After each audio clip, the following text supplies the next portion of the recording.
Hai Cuan Troopers, balik lagi bareng saya Daniel Wiguna, Head of Online Trading dari Sukor Sekuritas. Nah, gimana kabar trading hari ini? Kayaknya banyak yang kena volatilitas tinggi nih gara-gara main di saham-saham third liner ya. Saham-saham third liner itu emang ngeri-ngeri sedap ya.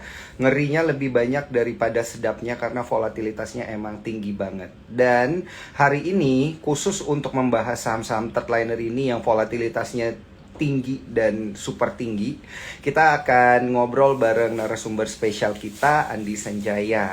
Nah, Andi Sanjaya akan kita panggil, tapi sebelumnya saya ingin ngajak para cuan troopers ya untuk join bareng kita masuk ke dalam komunitas cuan troopers melalui eform.sukorsekuritas.com. Ini saya bantu tulisin dulu ya, sukorsekuritas.com. Siap. Oke, moga-moga ini suara saya juga kedengaran jelas untuk para cuan troopers yang sudah hadir. Halo, wah udah langsung rame nih, udah langsung 109 yang nonton pasti.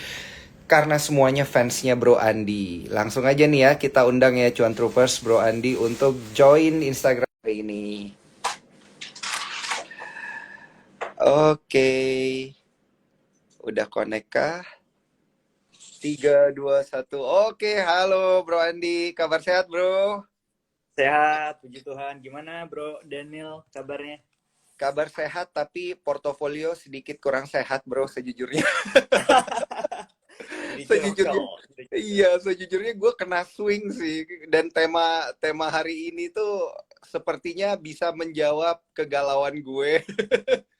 Dan Oke, seru nih berarti. dan bagaimana cara kita memutuskan ketika kita kena swing di saham-saham third liner. Mungkin nanti kita akan apa tuh namanya akan bahas lebih dalam lagi dan tentunya bakal dikasih lihat sedikit tarikan-tarikan garis dari Bro Andi, boleh ya Bro ya? Oh iya, as your request nggak apa-apa. Iya, siap, siap, siap, siap. Tapi kalau Bro Andi nih, sebelum kita masuk lebih dalam ke tema kita kan, ini temanya mau cuan besar, apakah kita harus trading di third liner gitu kan? Ini yang jadi Ya, pertanyaan. Tapi gimana kalau kita jawab pertanyaan yang paling umum dulu gitu? Kenapa sih saham-saham third liner itu cepet naik, cepet turun gitu, dan volatilitasnya tinggi banget? oke. Sebelumnya aku mau say hello juga nih. Aku belum say Mm-mm. hello tadi ya buat teman-teman yang Iya, udah join buat malam hari ini. Walaupun udah jam setengah 9 masih rame banget. Thank you buat join. banget. Topik hari ini bakal seru nih ya tentang deadliner. Oke, jadi untuk ngeresponin tadi pertanyaannya Bro Daniel tentang kenapa volatilitas di saham deadliner itu bisa cukup tinggi ya. Mm-mm. Um, Pertama kita harus tahu bahwa memang istilah third liner itu juga ada teman-temannya gitu. Ada yang namanya kita tahu ada yang first liner atau Iya. biasa sering kita sebut dengan blue chip ya. Kemudian ada second liner, kemudian ada third liner gitu. Nah, Mm-mm. ada kategori ini tuh sebenarnya biar lebih terminologi ini tuh untuk membedakan aja biar kita kalau ngobrol gitu ya kayak aku lagi ngobrol sama Bro dan itu tahu gitu kita lagi maksudnya mau ngomonginnya ke arah mana gitu ya. Nah, Mm-mm. saham-saham yang first liner atau yang blue chip seperti yang kita tahu itu kan saham-saham yang sebenarnya secara fundamental sangat baik, kemudian secara market kapitalisasinya juga sangat besar, kemudian juga kalau kita lihat likuiditasnya juga sangat tinggi gitu ya tingkat likuiditasnya. Nah, berarti kalau ada yang first liner, ada yang second, ada yang third. Jadi kayak istilahnya levelnya gitu ya. Nah, kalau misalkan masuk nanti ke level 2 atau second liner, itu jumlah likuiditas dan juga jumlah daripada market kapitalisasinya akan lebih satu level di bawah atau lebih rendah sedikit. Nanti masuk yang ke third liner juga sama, di mana nanti kalau kita lihat market kapitalisasinya cenderung rendah, kemudian tingkat likuiditasnya juga biasanya itu rendah juga. Cuman balik lagi, perlu kita ketahui bahwa saham-saham ini tuh ketika kita ngomongin suatu spesifik saham nih, misalkan kita lagi ngomongin saham ABCD gitu ya, itu tuh sebenarnya nggak ada um, atau nggak ada label khusus bahwa dia itu udah pasti masuknya saham kategorinya saham third liner atau second liner Hmm, atau hmm, first hmm, liner sebenarnya seperti itu. Jadi hmm. beda sama indeks yang kita udah tahu, oh saham ini tuh termasuk ke indeks LQ45 atau Kompas Hmm, 100 itu udah ditentukan gitu ya secara dari bursanya udah ditentukan. Tapi kalau ini sifatnya lebih ke subjektif sih sebenarnya. Iya. Cuman Jadi ciri-cirinya aja kita tadi doang kurang ya, lebih yang kenapa? kita doang ya yang ngasih-ngasih ini first liner, second liner, terminologinya gitu ya. Betul, betul. Kita Oh, doang sih itu. iya, iya, iya, iya, iya. Nah, ini menarik banget nih, Bro Andi, karena kan terminologinya dari kita, first liner, second liner, third liner. Tapi kalau terminologi third liner menurut Bro Andi, nah ukuran-ukurannya ada berapa nih? Liquidity, market cap. Biasa Bro Andi Ya, memisahkannya itu dengan ukuran-ukuran berapa tuh untuk market cap dan juga volatility, volume maksudnya. oke. Mungkin kalau untuk ukurannya ya Hmm, yang saya suka baca juga di internet dan ini sebenarnya juga subjektif dan nanti ke depannya bisa berubah ketika memang market kita udah betul. makin growing, nanti juga mungkin ukurannya lebih besar lagi gitu ya. Kalau untuk saat ini mungkin perusahaan yang market cap-nya itu di antara 10 triliun sampai di atas 10 triliun itu mungkin bisa tergolong first liner. Kalau Hmm, second liner itu di kisaran 500 miliar sampai 10 triliun. Kalau yang di bawah 500 miliar itu baru biasanya masuk ke kategori third liner. Cuman ini balik lagi nih nggak baku ya. Ada aja mungkin saham-saham yang first liner tapi secara market cap-nya itu sebenarnya nggak terlalu besar loh gitu. Jadi oke. kadang-kadang suka mix gitulah. Mm-mm. Iya, iya, iya, iya, benar-benar. Karena kan memang ini terminologi kita yang buat sendiri, kita yang tiering sendiri gitu ya. Tapi kan at Betul. least Bro Andi udah kasih ukuran pada umumnya gitu ya. Pada Kalau umumnya. market cap di bawah 10T third liner gitu ya. Kurang lebih ya. Betul. Tapi kalau misalkan aku sendiri nih ya, berdasarkan pengamatan, ada ukuran lagi dari point of view yang lain. Atau kalau aku Oke. bilang dari point of view trading ya, kalau dari point of view trading itu biasa dilihat juga dari fluktuasinya. Jadi Mm-mm. kalau misalkan saham tersebut biasanya range rata-rata pergerakan volatilitasnya itu cuman di kisaran em, mulai dari 0% atau 1% sampai cuma 3% atau 2%.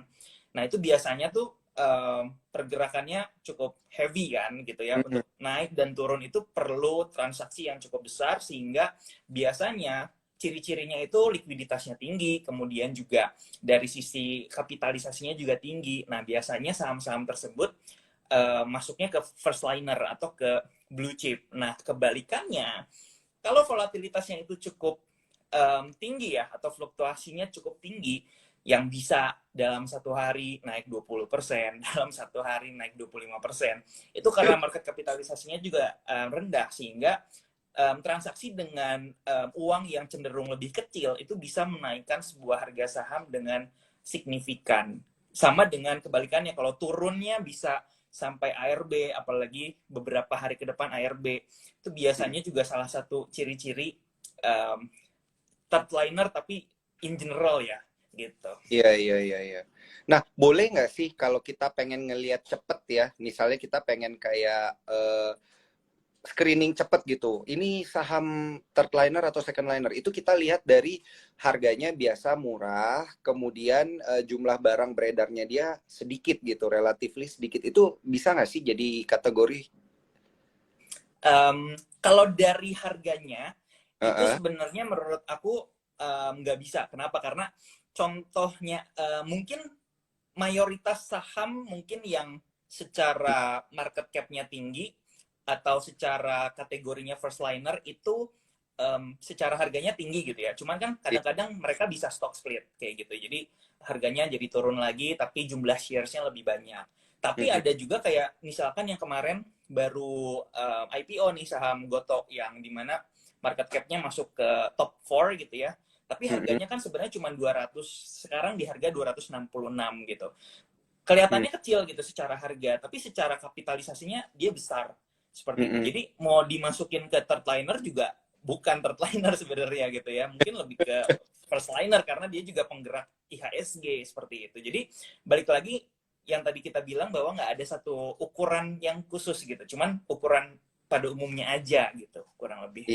Iya, iya, benar. Oke, ini kan tadi juga berarti pertanyaan yang pertama sudah dijawab gitu ya. Kenapa lebih gampang digerakin ini yang third liner ini? Karena memang dia lebih ringan ya dibandingkan kayak BCA. BCA kan udah harganya mahal, jumlah saham beredarnya juga lebih banyak gitu. Otomatis agak Betul. susah ya.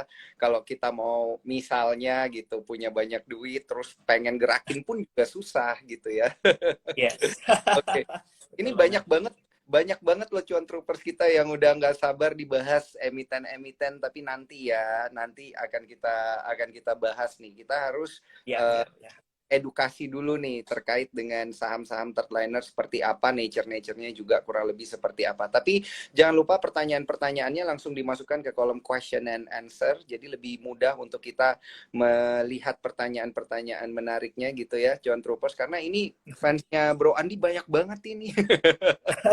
Komentarnya rame banget loh dan lucu-lucu semua. Ini ada dari siapa ya? Tadi saya baca katanya hari ini saya beli BCA 175 lot. Waduh, Sultan nih berarti ini. Waduh. Keren, Ada yang keren, keren. ngomong GoTo termasuk big cap, iya benar. Karena walaupun harganya murah tapi saham beredarnya kan banyak gitu ya. Jadi dia market cap-nya tinggi, kurang lebih gitu ya, berdasarkan penjelasan Bro Andi tadi. Nah, Bro Andi, ini kan Bro Andi juga membuat satu komunitas ya untuk menampung para cuan troopers yang ingin bertanya lebih banyak gitu ya. Nama komunitasnya kan Kita Sepaham gitu ya.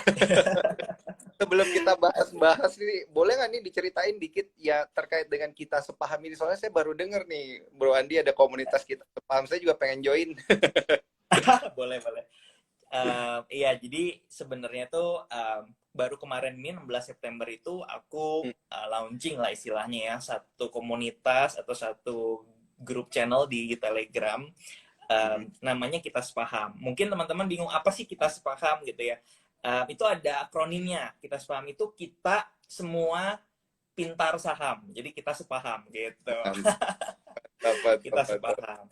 Nah, jadi tujuan aku tuh sebenarnya kan kita semua pintar saham. Jadi aku tuh sebenarnya pengen mengencourage teman-teman semua biar yuk kita sama-sama belajar tentang saham. Mungkin selama ini aku juga ada share di channel Telegram yang istilahnya semua orang bisa masuk, yang buat publik gitu ya. Ada juga di YouTube channel juga aku udah sering bahas edukasi how to trade in the stock market dan segala macam. Mungkin sedikit yang spesial komunitasnya, aku pengen bikin yang lebih kecil lagi, tapi yang benar-benar pengen serius gitu untuk belajar, untuk bisa gimana sih kita benar-benar bisa pinter untuk trading saham dan lain-lain. Jadi kemarin itu aku baru buka free ya, sebenarnya itu kemarin aku di Telegram fokusnya. Kita sebenarnya awalnya cuman ngincer 500 member dulu nih. Jadi aku bikin kayak istilahnya cepet-cepetan member yang benar-benar mau banget buat belajar lebih dalam lagi gimana sih pemilihan saham yang potensial dan lain-lain, itu di Telegram yang publik. Nah, karena di Telegram publik aku tuh puji Tuhan udah lumayan banyak banget membernya, ada 100.000 lebih. Aku bukan cuma 500 kan, jadi aku udah Iya, sounding dulu iya ini sebelumnya. bener loh Bro Andi, banyak yang heartbreak tuh, yang heartbreak, nangis, nggak dapat kuota katanya, ditambah lagi dong katanya. Iya, kemarin tuh sempat kita tambah, awalnya kita buka 500, terus aku juga mikir kan kalau terlalu banyak takutnya nggak bisa terlalu fokus gitu untuk maintaining. Jadi aku dari 500 kemarin itu kalau nggak salah cuma hitungan 1 detik banyak yang bilang expired. Aku bilang Iya, ini sebenarnya linknya bisa, tapi pas aku cek itu udah udah full. langsung 500 full gitu, langsung pada join gitu. Ara, tadi ada yang bilang Kita Sepaham 5 detik Ara katanya. Langsung. Iya. Tapi Bro Andi tadi bilang sedetik loh, sedetik langsung langsung semuanya pada join. Gila, keren banget. Jadi nanti Iya. mungkin kalau teman-teman yang mau join bisa ikut batch 2 kali ya. Karena kan Bro Andi ini mau fokus ke batch 1 dulu gitu ya. Tadi kan Bro Andi juga udah bilang maksudnya yang batch 1 ini nanti kalau sudah oke dan Bro Andi rasa bisa buka batch selanjutnya baru dibuka gitu ya. Atau mungkin Yes. sudah ada Um, ini nih bocoran-bocoran mau bikin slot Planningnya kedua. sih mungkin Planningnya tuh di awal kan aku juga this is my first time gitu sharing about potential saham apa sih yang menarik dan bagaimana sih framework berpikir dalam kita melakukan analisis sebuah saham yang potensial apa aja. Nah, aku sebenarnya itu tuh masih free trial channel gitu istilahnya. Aku juga pengen explore, aku juga pengen membiasakan diri gimana caranya memberikan sebuah informasi atau data yang bermanfaat buat para trader gitu ya yang nanti ada di kita sepaham biar bisa bermanfaat juga buat referensi tradingnya mereka. Jadi rencananya ini kan masih free, nanti juga kita akan sounding juga buat teman-teman yang memang berkomitmen buat bisa join kita sepaham, mau belajar lagi lebih dalam lagi. Nanti akan ada ininya lah info selengkapnya. Nanti jangan lupa aja di follow Andi Senjaya atau di Telegram yang publik gitu. Jadi mulai dari Telegram dulu ya supaya dapat semua info-infonya. Yang penting tergabung dulu deh dalam komunitasnya Bro Andi ya. Nanti kalau ada buku lagi langsung cepet-cepet diklik. Ini ada yang flexing nih tadi dari Mona Lisa 85 saya sudah di dalam dong. Oh oke. Hati-hati nih. Congrats. Iya, hati-hati nih nanti yang lain pada iri kan. Iya. Dia flexing, tapi dari banyak orang emang cuman beberapa dulu yang bisa masuk. Alasannya tadi Bro Andi mau fokus dulu, wajar sih. Tapi kan kita sepaham itu bukan satu-satunya komunitasnya Bro Andi kan. Ada komunitas, maksudnya grup Telegram ya, grup komunikasinya itu ada yang lain juga gitu. Jadi mungkin bisa join yang lain-lain dulu.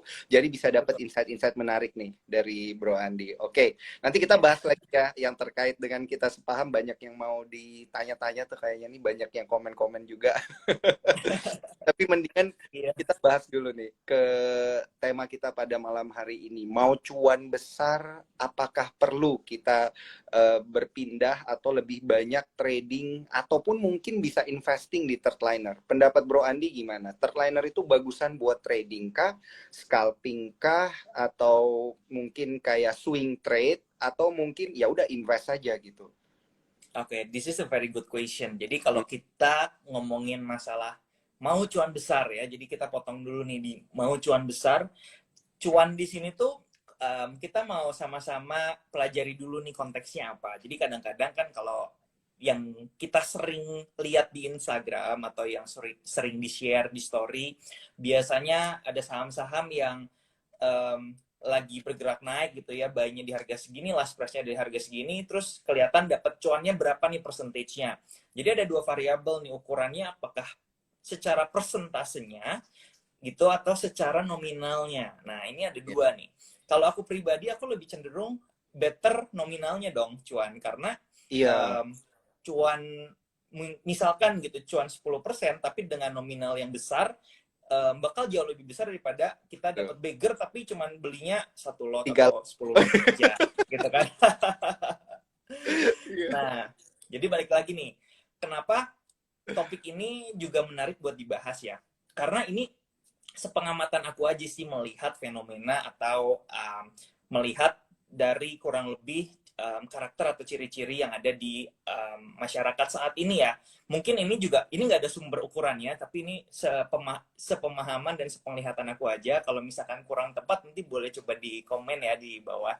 Jadi aku lihat tuh sekarang kan sebenarnya kalau lihat data terakhir tuh, investor saham tuh udah mulai banyak merambah ke Gen Z, ya generasi Gen Z.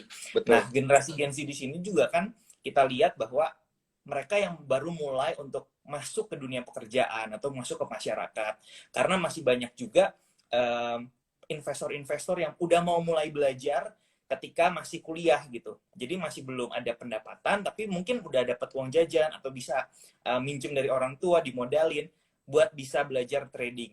Itu bagus, satu hal yang bagus. Cuman balik lagi nih, kadang-kadang dengan modal yang masih terhitung minimal gitu kan, pasti kita pengen aim-nya itu untuk trading itu bisa dapat cuan yang besar nih. Ya kan, misalkan modal aku 10 juta, pengen langsung dapat 20 cuan juga 10 juta, jadi 20 juta dalam waktu yang relatif singkat gitu istilahnya ya. Relatif singkat. Jadi melarinya tuh nanti lebih ke mencari saham-saham yang bisa fulfill the goal gitu istilahnya. Nah, kalau misalkan masuknya ke saham-saham first liner yang sehari aja maybe not even 1% naik turun gitu. Kadang-kadang mau sampai kapan nih dapat goalnya, dapat langsung 100% dalam waktu yang singkat. Nah, jadi kalau saya lihat juga kebanyakan saat ini banyak trader-trader yang mungkin lihat third liner itu jauh lebih menarik gitu, karena secara fluktuasi itu jauh lebih tinggi fluktuasinya. Cuman yang perlu diperhatikan juga di sini bahwa kita harus lihat juga dari sisi likuiditasnya, kemudian dari sisi resikonya, karena kalau kita lihat saat ini di mana kondisi bursa kita, kenaikan dan penurunan ini masih belum simetris, di mana kalau naik bisa 25%, tapi kalau turun bisa berjilid-jilid ARB gitu ya. Itu adalah satu hal yang ketika kita tahu harga sahamnya itu ARB, kita nggak bisa langsung menjual saham itu sesegera mungkin. Dan itu biasanya saham-saham yang third liner gitu, seperti itu. Jadi menurut saya nggak perlu nggak perlu fokus di cuman di third liner aja gitu. Kalau misalkan mau dapat cuan besar, karena balik lagi kalau misalkan nanti kita modalnya udah besar, kadang-kadang masuk ke third liner itu susah karena likuiditasnya sometimes nggak ada gitu. Nanti kalau mungkin modalnya udah mulai membesar gitu ya, 100 juta misalnya atau 500 juta, itu kadang-kadang masuk ke saham-saham third liner, sekali masuk mungkin lantainya bisa naik 2 atau 3 kayak gitu kurang lebih. Jadi balik lagi selalu ada resiko dan juga harus ada yang dipertimbangkan. Cuan di sini mau kita ambil secara nominalnya atau secara persentasenya. Kalau persentase udah pasti jelas bahwa saham-saham third liner itu lebih memberikan kita range persentase yang lumayan lebar gitu, yang lumayan tinggi. Tapi di satu sisi ada risikonya juga. Tapi kalau misalkan kita udah mulai modalnya menggulung, karena nggak bisa dipungkiri bahwa modal juga jadi salah satu elemen kita untuk bisa sukses dalam trading gitu, apalagi dalam psikologinya nanti. Setuju. Gitu. Setuju. Modal juga namanya juga pasar modal ya. Tapi kalau kita entry-nya modalnya kurang ya otomatis cuannya juga disesuaikan dengan modal gitu kan. Jadi ya ini menarik banget. Banyak yang nanya tadi apakah live-nya bakal di-save? Tentu saja bakal di-save ya. Jadi jangan lupa nanti kalau udah kita save, bagi yang mau denger lagi atau ada yang udah kelewat sedikit, nanti langsung bisa dilihat di Instagramnya @sukorsekuritas gitu ya. Untuk didengar-dengerin lagi nih terminologi-terminologi dan juga masukan insight-insight dari